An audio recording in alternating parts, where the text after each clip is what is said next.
What's going on, everyone? Today we're going to be installing the Ram factory mud flaps, front and rear. Want to get those things put on before the snow flies because snow likes to fill in here and then freeze and you can't get it out and you can't step on your step even. So I'm going to be showing step by step on that today. Now, you don't probably have to remove your wheels and tires, but it would probably make it a lot easier, and I'm going to rotate mine anyways. So if you're going to do that, you're going to want a 7/8 socket, and of course if you have a wheel lock, you'll need the key for that. All right, now the front and rear kits, if they're factory or even aftermarket, but if they're factory, they will come with instructions. Making this video anyways, but kind of tells you what tools you need. We're going to need a drill with a 1/4 inch drill bit or 6mm, some type of rivet gun. They show a different style one here. There's some plastic rivets that we need to install. 8mm socket. I'm using 1/4 inch drive just because it's easier to get into places. If you don't have an 8mm, a 5/16 should work. Panel removal tool to help pull some of the panel clips out. If you don't have one of those, you can use a side cutter if you're delicate. Not 100% necessary, but I recommend a torque wrench because they tell you to torque the new screws to like 18 inch-pounds or something like that. So I have my 3/8 drive inch-pounds torque wrench, and then I have my 1/2 inch drive torque wrench for torquing the wheels when we're done. And obviously I'm using my cordless impact to pull these off. I will post all of this stuff, or at least, you know, what's needed for the mud flaps in the video description if you wish to purchase them online. So once the wheel is removed, if you're removing it, we're on the driver's side front here. The first step is going to be to remove this little trim piece, which is held in place by two 8mm, but they also want you to pull this 8mm as well as this panel clip, which is where this little guy comes in. Probably have to put the camera down to do it, but basically just got to get underneath it and pry it out. Same method if you don't have that tool. If you got like a smaller, sharper pair of side cutters, you can do basically the same thing. Just kind of get under it like this and pry it out. Oops. Come on. Ugh. I'm not gonna lie, that was very stubborn even with the proper tool.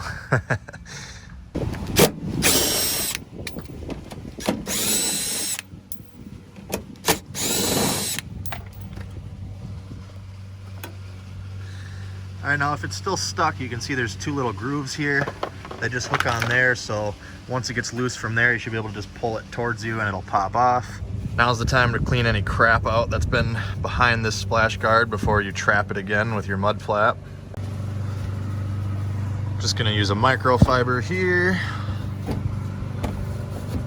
Now apparently I was mistaken. According to the directions here, this plastic piece that we removed actually stays in place, and that's what we're going to be drilling a hole through and putting a rivet through to help attach the new mud flap. But still not a bad idea to get this crap cleaned up a little bit. Gonna just slide, I'm gonna wipe the inside of this off and then slide it back onto these tabs, but I'm not gonna put the screws in because we need those for the mud flap. And then the next step shows just to kind of clean with supposedly supplied alcohol pad right behind basically where I cleaned with the microfiber, because there's some 3M adhesive on the mud flap that we're gonna need to get to stick pretty good. All right, perfect. Looks like we got two alcohol pads here, one for each side. I'm gonna wipe that down quick. Once the alcohol area dries, we're gonna go ahead and put this back on like I was saying. Push, there we go. Make sure they both click in. Now we're going to unwrap the left-hand front mud flap and stick it in place, then start our screws that were recently removed. As per the directions, we're going to take this little flap that's attached and fold it back. It goes just like that, and that's how it gets put on. Make sure when you're starting your screws that they're actually threading into the plastic, or sorry, the metal like U-nuts that are on the plastic splash guard. My holes were not lined up perfectly, so I kind of had to come at an upwards angle, but I did get all three of them started. Now, as per the directions, they say to torque these screws to 18 inch-pounds. I'm probably gonna do 20 inch-pounds because I don't like weird numbers like 18. But you don't have to torque them. Just use like a 1/4-inch drive ratchet. Don't go anything too extreme. They're just small screws. But I recommend before you snug them down that you kind of push this direction and in, because we're going to want a nice tight seal for your 3M once we peel that. So I'm going to tighten that now. Now the next step is going to be taking the fatter end of one of the supplied plastic rivets and fishing it through this hole here. Again, you can see it doesn't line up perfect. I'll probably have to grab my splash guard and pull over on it to get it in. There should be a 3/16 stem, so that's what size you'll want for your rivet gun. Now I'm actually going to put the rivet gun on this before I put the rivet in, because you can see it slides within it. So if you pop this into place and then you slide your rivet gun on, it's going to do that. And then when you pull the trigger, it's just going to pull it back instead of actually you know, flaring like it's supposed to. Got the 3/16 attachment on there. Of course, nothing can go right even if you plan it ahead of time. The 3/16 was actually a little too small. A 1/4 inch is too big, so it's some weird size. Thanks a lot, FCA, stupid Fiat, and your plastic rivets. Hindsight, you could probably just, you know, if you didn't, you know, totally demolish this on the way out, or you could still stop by your auto parts store and get a couple new ones. You could probably just use those instead of the rivets, because just without even the 3M tape, with just these three, it's pretty sturdy already. So I mean, by the time you put a plastic clip there, you drill your hole and you do a plastic clip there, and then the 3M, I think you'd be all right. But I took the painstaking effort to drill out my stainless 3/16 so that I could fit it in there. Hopefully this works. We will see. Make sure you're firmly pushing nice and flat against the mud flap while you're installing the rivet. I can see now why they suggested a different style or a plastic rivet gun. I will try to find one of those and post in the video description as well to save you this headache. All right, well that was fun. So if you've done it right, it should get tight to a point where it just snaps the stem off flush here once it gets fully tightened. Otherwise, if it seems like it's tight and it's got a good bite, but the stem is still there, you can just kind of lop it off with the side cutters. Now we're going to go on the bottom side and use our drill with the 1/4-inch bit and just use the mud flap as a template to drill through the pre-existing trim panel. Make sure not to push too hard, because once you break through, you have the potential to kind of stab your paint, and obviously you don't want it to rust.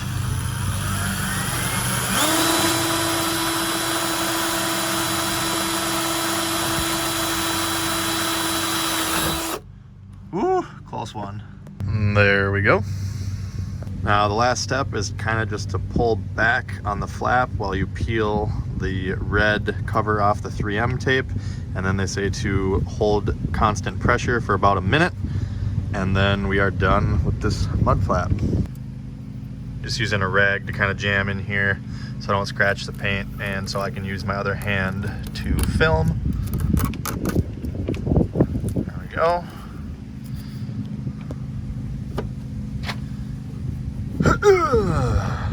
And we wait.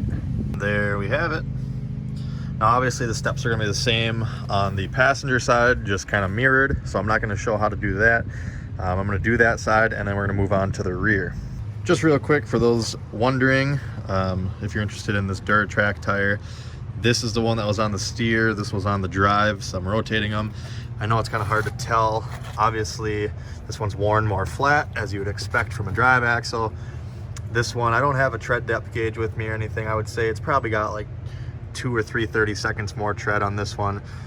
These tires have 10,000 miles on them, and I'm not afraid of the skinny pedal. The brakes on these things are just huge. I love it.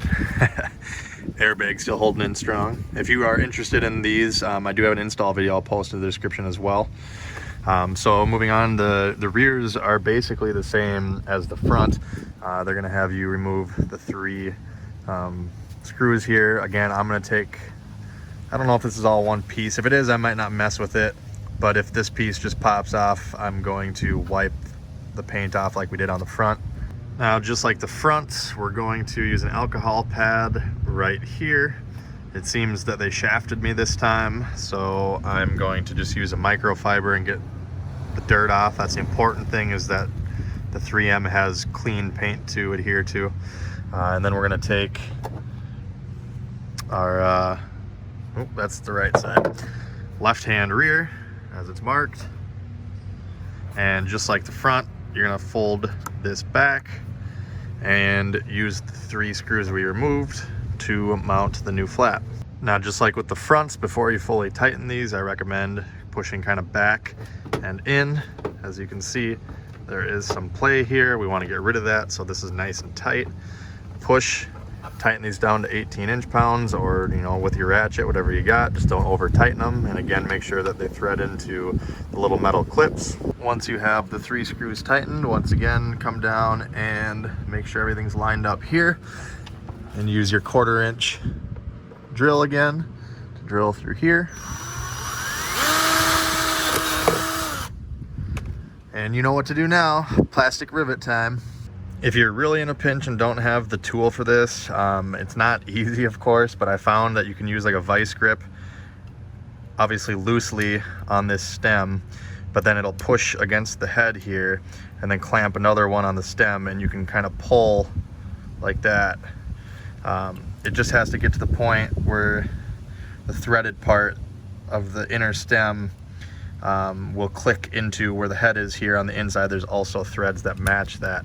Or you could, if you only have one vice grip, maybe use the one to pull on the stem, and then a pry bar or that trim tool to kind of go around the stem against the head and pry. All right, there we go. Last plastic rivet on this side. I did use one vice grip with the panel popper tool to pry it, just so I can give you guys some feedback, and that did work easier than 2 vice grips. So now all that's left is I'm gonna jam this rag in here again and peel the adhesive, and then again hold pressure for a minute. And there we have it. Ram! Once you've done all 4 flaps, all that's left is to reinstall your wheels if you remove them. Again, a 7/8 to tighten these back up. Just gonna snug them, then drop the truck down and torque them. I highly recommend always torquing your lug nuts, and then again, after about 50 to 100 miles worth of driving, just to be safe. I've seen a lot of wheels come off on the road. Torque spec on these is 130 foot-pounds according to Discount Tire's website. And I kind of just go every other lug or in a triangle pattern until you hit all 6, and then I go around one more time. And that will do it. If this video helped you out, make sure you hit the like button, subscribe, and hit the bell for more videos like this, and check me out on Facebook at Tony the Truck Guy. Thanks for watching.